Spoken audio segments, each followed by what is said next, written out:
ओवीस kitchen या चॅनलमध्ये तुमचे स्वागत आहे. तर आज आपण एका गाळणीपासून अतिशय भरपूर असा लसूण सोलणार आहोत. अगदी 5 ते 6 मिनिटामध्ये इतका सारा लसूण सोलून होणार आहे.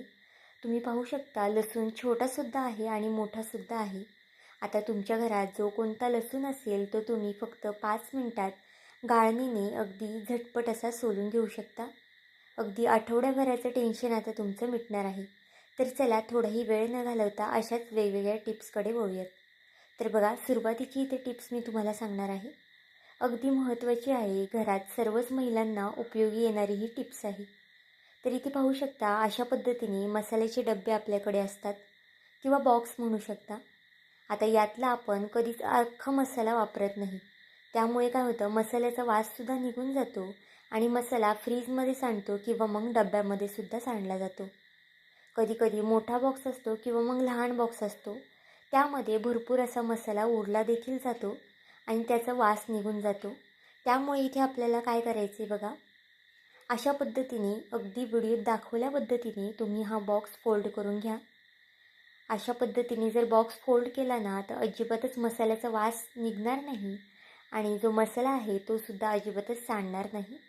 तर बघा, व्हिडिओत दाखवल्याप्रमाणे अगदी व्यवस्थित असा हा बॉक्स आपल्याला पॅक करून घ्यायचा आहे. तर इथे पाहू शकता अगदी सहज असा हा बॉक्स पॅक झालेला आहे.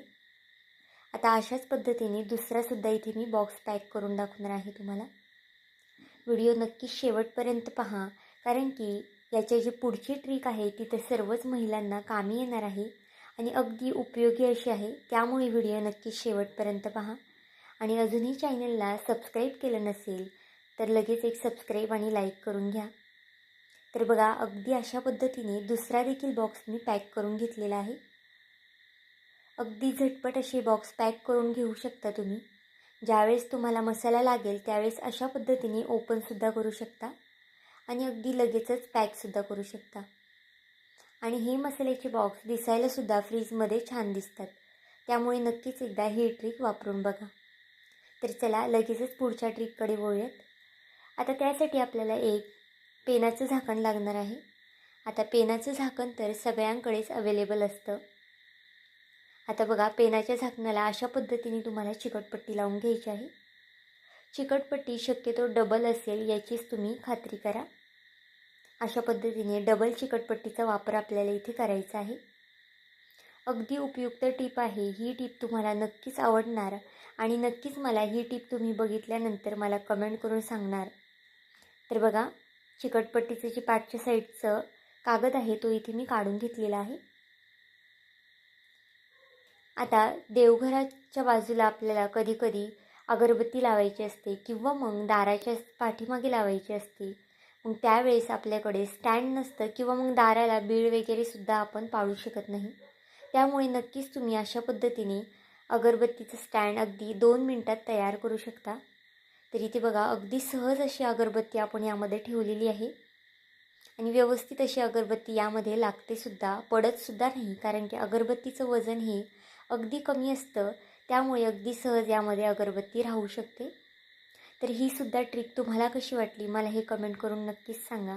आणि व्हिडिओ पाहिलाच आहे इथपर्यंत आणि थोडा जरी आवडला असेल तर व्हिडिओला नक्कीच एक लाईक आणि एक सबस्क्राईब करायला विसरू नका. तर चला लगेचच पुढच्या ट्रिककडे वळूयात. तर आता बघा, इथे मी ब्रश घेतलेला आहे. आता आपण कधीकधी ट्रॅव्हल करतो किंवा मग बॅगेमध्ये सुद्धा आपण ब्रश टाकतो किंवा मग कुठे जायचं असेल तर बॅगेमध्ये असाच आपण ब्रश टाकला जातो. त्यामुळे काय होतं, ब्रश खराबसुद्धा होतो किंवा मग त्यावरती कचरासुद्धा बसू शकतो. तर बघा, त्यासाठी आपल्याला इथे काय करायचे, अशा पद्धतीने पिशवी तर सर्वांच्याच घरात अवेलेबल असते किंवा मग अशी पिशवी नसेल तर तुम्ही घरात दुसरी कोणतीही छोटी पिशवी असेल त्याचासुद्धा इथे वापर करू शकता. अगदी जेंट्स लोकांनासुद्धा ही ट्रिक कामी येणारी किंवा मग लहान मुलं असो किंवा मग आपल्यासारख्यांनासुद्धा ही उपयुक्त ट्रिप आहे. तर बघा, कागदाला आपल्याला अशा पद्धतीने कात्रीने कट करून घ्यायचं आहे. अगदी व्हिडिओत दाखवल्याप्रमाणे तुम्हाला कात्रीने हा कागद कट करून घ्यायचा आहे. जास्त मोठंसुद्धा बीळ पाडायचं नाही आहे, अगदी लहान बीळ पाडायचं आहे. बघा, आता ही पिशवी आहे ती आपण ओपन करून घेऊया. आता अशा पद्धतीने यामध्ये आपल्याला ब्रश टाकून घ्यायचा आहे अशा पद्धतीने ब्रश जर तुम्ही बॅगेमध्ये ठेवला तर अजिबातच त्याला कचरा लागणार नाही किंवा मग ब्रश आपला जो आहे तो ओपनसुद्धा राहणार नाही. अगदी व्यवस्थित असा हा ब्रश आपला ठेवता येईल. कधीकधी आपण बॅगेमध्ये असाच ब्रश टाकून देतो आणि त्यावरती कचरासुद्धा बसू शकतो. त्यामुळे नक्कीच एकदा ही ट्रिक वापरून बघा तुम्ही. आणि अगदी सगळ्यांच्याच घरात कामी येणारी ही ट्रिक आहे, त्यामुळे नक्कीच एकदा करून बघा. तर चला, थोडाही वेळ न घालवता आपल्या पुढच्या ट्रिककडे आपण वळणार आहोत. तोपर्यंत जर तुम्ही चॅनलला अजूनही सबस्क्राईब केलं नसेल तर नक्कीच एक सबस्क्राईब करून घ्या आणि सोबतचं बेलायकनसुद्धा दाबा, म्हणजे माझे व्हिडिओ तुम्हाला लगेच येतील आणि अशाच नवनवीन टिप्स तुम्हाला पाहायला भेटतील. तर चला, पुढची महत्त्वाची टिप्स आपली ती म्हणजे गाळणीने लसूण कसा सोलायचा हे तुम्हाला इथे मी सांगणार आहे. अगदी सर्वच महिलांना उपयोगी येणारी ही टिप्स आहे, कारण की घाई गडबडीत लसूण सोलायचा सर्वांनाच कंटाळा येतो किंवा मग अगदी झटपट असा लसूण भरपूर असा घरात सोललेला असला की भाजीलासुद्धा पटकनी वापरता येतो. त्यामुळे नक्कीच ही ट्रिक वापरून बघा. फक्त या ट्रिकसाठी तुम्हाला जी स्टीलची गाळणी असते ना त्याचा वापर करायचा आहे. शक्यतो प्लास्टिकची गाळणी आपल्याला इथे लागणार नाही. तर बघा, भरपूर असं इथे मी लसूण घेतला आहे. आता तुमच्याकडे जर गावरान लसूण असेल, म्हणजे जो लाल लसूण असतो तो असेल तरीसुद्धा चालेल, किंवा मग घरात अगदी लहान लहान लसूण असेल तोसुद्धा चालेल. ही ट्रिक आपल्याला कोणत्याही लसणासाठी कामी येणार आहे. तर बघा, त्यासाठी आपल्याला इथे लसूण घ्यायचा आहे भरपूर असा. आता तो लसूण आपल्याला हाताने अशा पद्धतीने मोकळा करून घ्यायचा आहे. तर बघा, फक्त पाकळ्या पाकळ्या आपल्याला इथे लसणाच्या मोकळ्या करायच्या आहेत. लसूण इथे सोलायच्या वगैरे नाही, आपल्याला फक्त पाकळ्या रिकाम्या करायच्या आहेत. अगदी आठवड्याभराचा म्हणा किंवा मग तुम्ही 15 दिवसाचा लसूणसुद्धा अशा पद्धतीने सोलून ठेवू शकता. फ्रीजमध्ये लसूण आरामात 15 ते 16 दिवस कितीही दिवस राहतो. आणि एकदम असा लसूण सोलला की भाजीलासुद्धा किंवा मग डब्यासाठी आपल्याला झटपट भाजी करायची असते, त्यासाठीसुद्धा आपल्याला पटकनी लसूण घेता येतो. आणि जास्तीचा लसूण हाताने सोलायचा म्हटला की सर्वांनाच कंटाळा येतो आणि नको वाटतं, कारण की हातसुद्धा आपले खराब होतात किंवा मग नखंसुद्धा काही काहींची दुखून येतात.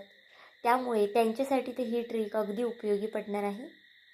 तर बघा, त्यासाठी आता अख्खा लसूण आपल्याला अशा पद्धतीने मोकळा करून घ्यायचा आहे. सगळ्यात महत्त्वाचं म्हणजे आपण जर ही ट्रिक वापरणार आहोत तर यामुळे आपला जो कचरा होणार आहे लसणाचा इकडे तिकडे तोसुद्धा अजिबातच होणार नाही. सर्व कचरा एकाच प्लेटमध्ये राहणार आहे. तर बघा, सुरुवातीला आता आपण ही जे लसणाची वरची देठं असतात ती काढून घेऊया यामधून. आणि आता सर्व असा लसूण मी मोकळा करून घेतला आहे. फक्त लसणाची एक एक पाकळी मोकळी होईल याची तुम्ही काळजी घ्या. तर बघा, अगदी ताटली भरून एवढा लसूण आहे आपला. आता घरामध्ये जर तुमच्याकडे अशा पद्धतीने कागदाची पिशवी असेल तर उत्तमच, पण जर कागदाची पिशवी नसेल तर पुढे मी तुम्हाला सांगणारच आहे त्यासाठी इथे तुम्हाला काय वापरायचं आहे. आता हा सर्व लसूण आपल्याला या पिशवीमध्ये घालून घ्यायचा आहे. तर बघा, अगदी अशा पद्धतीने. आता गाळणीचा आपल्याला इथे कुठे वापर करायचा आहे हे सुद्धा सांगणार आहे आणि स्टीलचीच गाळणी आपल्याला या ट्रिकसाठी का लागणार आहे हे सुद्धा सांगणार आहे. तर बघा, अगदी हलक्या हाताने जी गाळणीची कड आहे ती यांनी आपल्याला या लसणावरती मारून घ्यायचं आहे. तर बघा, पिशवीवरती अशा पद्धतीने मारल्यामुळे जे लसणाची पुढची टोकं आहेत किंवा मग जे लसणाची पाकळ्या आहेत त्या अगदी सैलसर होतात आणि लसूण सोलायलासुद्धा अगदी मदत होते. थोडं अशा पद्धतीने मारलं आणि थोड्या वेळाने तुम्ही अशा पद्धतीने हातानेसुद्धा हे चोळून घ्या. फक्त एक 30 ते 40 सेकंद मी हे अशा पद्धतीने केलेलं आहे. सुरुवातीला अगदी 30 ते 40 सेकंदच आपल्याला हा लसूण सोलून घ्यायचा आहे अशा पद्धतीने. जास्त वेळसुद्धा लागत नाही या लसणाला सोलायला. फक्त असं आपल्याला एक 3 ते 4 वेळा करायचं आहे. यामुळे आपला जो सर्व लसूण आहे, म्हणजे जो बारीक लसूण आहे तोसुद्धा अगदी सोलला जाईल. तर बघा, आता थोडा लसूण यामधून आपण काढून घेऊया. अशा पद्धतीने लसणाच्या पाकळ्या अगदी सहज मोकळ्या होतात आणि थोड्या अशा पद्धतीने त्याच्या पाकळ्यासुद्धा निघायला लागतात. बघा, जो वरचा पातळ भाग आहे लसणाचा तोसुद्धा अगदी रिकामा होतो आणि लसूण अगदी सहज सोलला जातो. आता इतका सारा लसूण सोलायचा म्हटला की आपल्याला अर्धा ते पाऊण तास नक्कीच लागणार आहे, कारण की काही काही लसूण खूप जास्त बारीकसुद्धा असतो आणि तो सोलायला हातसुद्धा दुखून येतात. तर बघा अगदी बारीक सारीक असा लसूण यामुळे आपला सोलला जाणार आहे. अगदी 5 ते 6 मिनटामध्ये आपला हा लसूण सोलून होणार आहे. तर बघा अगदी हाताने आपल्याला अशा पद्धतीने निवडून घ्यायचं आहे. जितका लसूण आपल्याला अशा पद्धतीने मोकळा करता येईल तितका आपण ह्यामध्ये काढून घेणार आहोत. आता सुरुवातीला इतका सारा लसूण निघणार नाही, पण बघा अगदी 30 ते 40 सेकंदामध्ये एवढा लसूण आपला सोलून झालेला आहे. आता इतका लसूण आपल्याला नक्कीच 2 भाज्यांना पुरणार आहे. आता आपण आठवड्याभराचा लसूण एकदमच सोलून घेऊ शकतो असा. तर इथे बघा सर्व लसूण मी अशा पद्धतीने निवडून घेतलेला आहे यामधून. अजूनसुद्धा भरपूर असा प्लेटमध्ये लसूण राहिलेला आहे सोलायचा. आता पुन्हा आपण अशाच पद्धतीने लसूण पिशवीमध्ये घालून घेऊया. आता जर तुमच्याकडे अशा पद्धतीने जर पिशवी नसेल तर तुम्ही रुमालाचा सुद्धा वापर करू शकता. तर बघा जर प्लास्टिकची गाळणी असेल तर त्याला अशा पद्धतीने किनार नसती, पण जर स्टीलची गाळणी वापरली की त्याला अशा पद्धतीने किनार असते आणि ती आपल्याला अशा पद्धतीने यावरती जर मारून घेतली की लसणाची जी पुढचं कडक देठ असतं किंवा पुढचं जे शेंडा असतो तो अगदी सहज रिकामा होतो आणि अगदी पटकन लसूण सोलला जातो. आणि त्यानंतर आपल्याला लसूण अशा पद्धतीने हातावरती चोळून घ्यायचं आहे, म्हणजेच पिशवीने.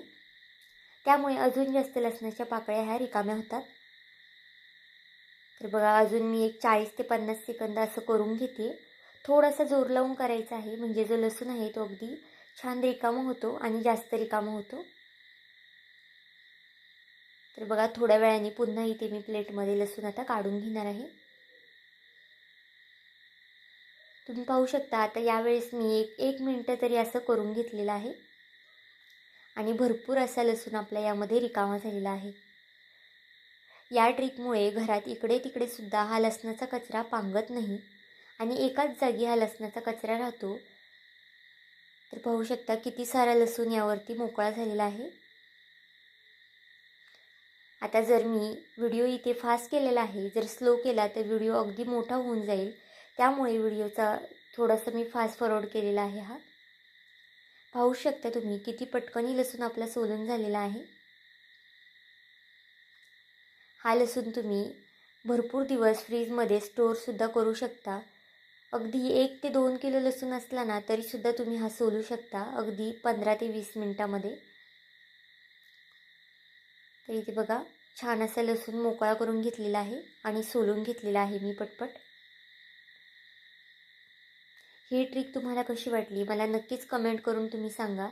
आणि अशाच जर नवीन नवीन ट्रिक तुम्हाला पाहिजे असतील तर व्हिडिओला सबस्क्राईब करून ठेवा आणि असेच नवनवीन व्हिडिओ तुम्हाला माझी येत राहतील. तर बघा भरपूर असं लसूण रिकामा करून झालेला आहे. आता इथे तुम्ही पाहू शकता भरपूर असा कचरा आपला या प्लेटमध्येच राहिलेला आहे आणि अशाच पद्धतीने मी 2 ते 3 वेळा हे करून घेतलेलं आहे आणि अगदी प्लेटभर असा लसूण आपला सोलून झालेला आहे. अगदी जो बारीक लसूण आहे तो सुद्धा इथे तुम्ही पाहू शकता सोलला गेलेला आहे आणि जो मोठा आहे तो सुद्धा अगदी सहज सोलला गेलेला आहे. तुमच्याकडे जर गावरान लसूण असेल तो सुद्धा तुम्ही अगदी सहज अशाच पद्धतीने सोलून घेऊ शकता. आता हा लसूण अगदी आठवडाभर फ्रीजमध्ये तुम्ही असा स्टोअर करून ठेवा आणि जेव्हा लागेल तेव्हा तुम्ही भाजीसाठी वापरू शकता. तर आजच्या ह्या सर्वच ट्रिक आणि टिप्स तुम्हाला कशा वाटल्या मला हे कमेंट करून नक्की सांगा. आणि जर चॅनलवरती नवीन असाल तर चॅनलला एक लाईक एक सबस्क्राईब करायला विसरू नका. भेटूया आपण अशाच एका नवीन व्हिडिओमध्ये. तोपर्यंत बाय.